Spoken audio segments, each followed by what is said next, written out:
Hello everyone. In atmospheric refraction, the next topic is advanced sunrise and delayed sunset. हम atmospheric refraction पढ़ रहे हैं और उसके अंदर में आज पढ़ेंगे advance sunrise and delayed sunset. मतलब सूरज उगने से पहले ही हमें दिखने लगता है और डूब जाने के बाद भी दिखता है। इसका रीजन क्या है? रीजन फिर वही एटमॉस्फेरिक रिफ्रैक्शन। क्यों? मैं बताया हूं, जो अर्थ के नियर में जो एयर है हम उसे डेंसर एयर कह सकते हैं। जैसे जैसे आप ऊपर चलते चले जाओगे डेंसिटी एयर की या एटमॉस्फेयर की डिक्रीज होती चली जाएगी। समझ में आया? तो उस समय डेंसिटी क्या होगी? ऊपर जाने पे घटेगी, मतलब हाइट बढ़ेगा, डेंसिटी घटेगी। आइए देखते हैं कैसे ये होता है। ये मान लो अर्थ है, यहां पे कोई ऑब्जर्वर है, कोई ऑब्जर्वर है यहाँ पे। ओबीएस मतलब कोई ऑब्जर्वर है। चलो मान लेते हैं ये कोई एक होराइजन की भाई यहां तक मुझे दिख रहा है। अब इसके नीचे सन जाएगा तो मैं सनसेट बोलूंगा और यहां से ऊपर आएगा तो मैं उसे क्या बोलूंगा? सनराइज हो रहा है। तो इस पॉइंट को मैं बोलूंगा। मान लो जब सूरज मतलब दिन उगने वाला है, उगा नहीं है अभी, सनराइज होने वाला है। एक्चुअल में जो सन का पोजीशन है, एक्चुअल पोजीशन वो कुछ यहां पे है, मतलब बिलो होराइजन, होराइजन के नीचे है। क्योंकि अब सनलाइट यहां से निकलेगी, आगे आएगी, बेंड करेगा। क्यों? क्योंकि ये ये कैसा रेयर मीडियम है और जैसे जैसे हम अर्थ के करीब जाएंगे होता कैसा चला जाएगा? डेंसर में। तो नॉर्मल की तरफ बेंड करेगा, फिर नॉर्मल की तरफ, फिर नॉर्मल की तरफ और फिर यहां पे पहुंच के नॉर्मल की तरफ बेंड करेगा। जब नॉर्मल की तरफ बेंड करेगा, ठीक है, तो ये जो लाइट रेज आती हुई नजर आएंगी वो कहां से आएंगी? सीधा, और कुछ सन का ऐसा पोजीशन बनेगा।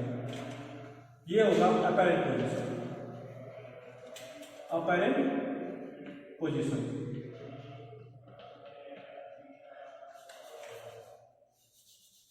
ये सन है, लाइट यहां से आ रही थी, बेंड करेगी, बेंड करेगी, बेंड करेगी, बेंड करेगी और बेंड और बेंड। तो यहां पे जो ऑब्जर्वर है उसको क्या नजर आएगा कि जो लाइट रेज आ रही है वो यहां से आ रही है।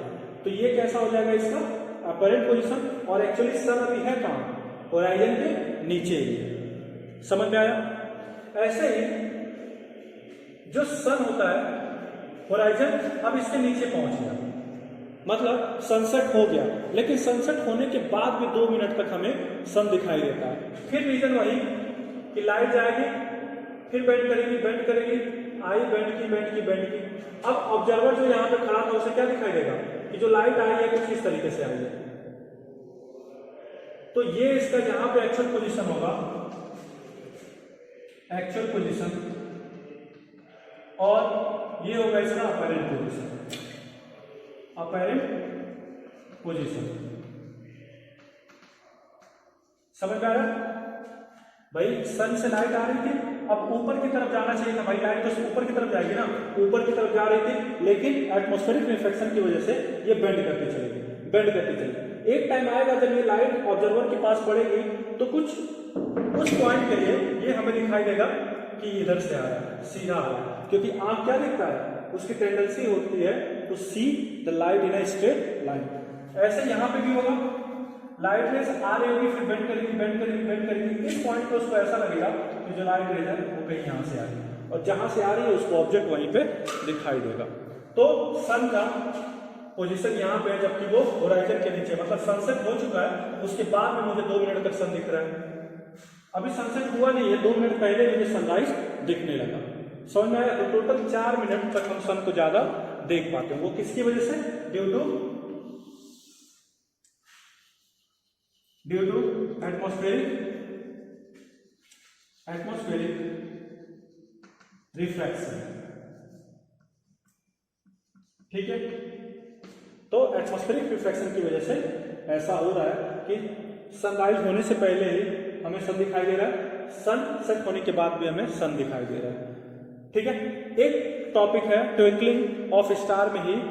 स्टार तो ट्विंकल करते हैं, प्लैनेट ट्विंकल क्यों नहीं करते? तो प्लैनेट की जो साइज होती है, मतलब स्टार हमसे बहुत दूर होते हैं और जो प्लैनेट हैं वो थोड़े नज़दीक हैं, तो नज़दीक है तो आधे पार्ट से अगर रिफ्रैक्शन की लाइट जो पहुंच रही है और आधे पार्ट से अगर नहीं भी पहुंच रही है तो वो क्या हो जाते हैं, नलीफाई हो जाते हैं। क्या हो जाते हैं, नलीफाई। मतलब एक का अगर चमक रहा और दूसरा नहीं चमका, दूसरा चमका पहला नहीं चमका, तो जो उनका ब्राइटनेस और डार्कनेस वाली चीज़ है, मतलब एक बहुत बड़ा बॉडी है, तो उस पर हमको दिखाई नहीं देता कि वो ट्विंकल कर रहा है। समझ में आया? लेकिन छोटे से पार्टिकल हैं स्टार, मतलब है तो बहुत ही बड़े लेकिन हमसे बहुत दूर हैं, इसलिए हमें दिखाई देते हैं छोटे से।